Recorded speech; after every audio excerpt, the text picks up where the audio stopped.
네, 전남 장성의 요양병원에서 불이 나 지금까지 확인된 사망자만 20여 명이 넘습니다. 네, 대부분 70대 노인들이 연기에 질식해 다치거나 숨졌는데요. 거동이 불편한 노인들이 많았던 것으로 알려져 사망자가 더 늘어날 수도 있을 것으로 보입니다. 현장에 나가 있는 취재기자 연결합니다. 백종규 기자, 지금 현장 상황 어떻습니까?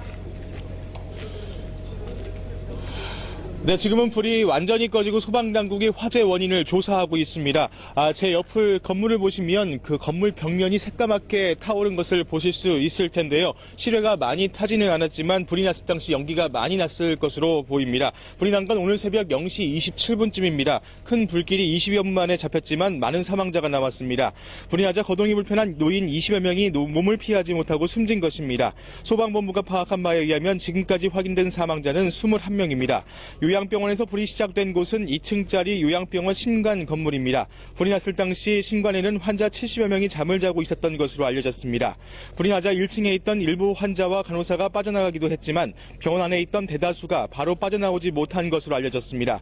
늦은 밤인데다 모두가 잠들어 있던 시간이었고 요양병원인 만큼 70대 이상의 노인들이 많았기 때문입니다. 피해 노인들이 중증 치매 중풍 환자들이 있어서 빨리 대피하기가 어려워 피해를 키운 것입니다. 당시 건물 안에는 간호사가 한 명뿐이어서 환자들의 대피를 돕는 데는 역부족이었습니다. 결국 거동이 불편한 고령의 환자들은 누운 채로 유독가스에 질식된 것으로 보입니다. 큰 불길 잡는 데 20여 분, 불을 완전히 끄는 데는 30여 분밖에 걸리지 않은 것으로 알려졌습니다. 그런데도 연기가 워낙 심해서 건물에 있던 사람들 대부분이 연기에 질식해 숨지거나 부상을 당한 것입니다.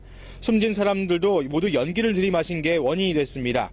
사망자들은 광주 보훈병원과 장성병원, 신가병원 등으로 옮겨진 상태고 부상자들도 인근 병원들로 흩어져 치료를 받고 있습니다.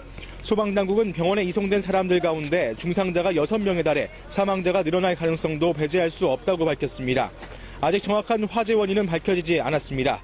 지금까지 전남 장성 요양병원 화재 현장에서 YTN 백종규입니다.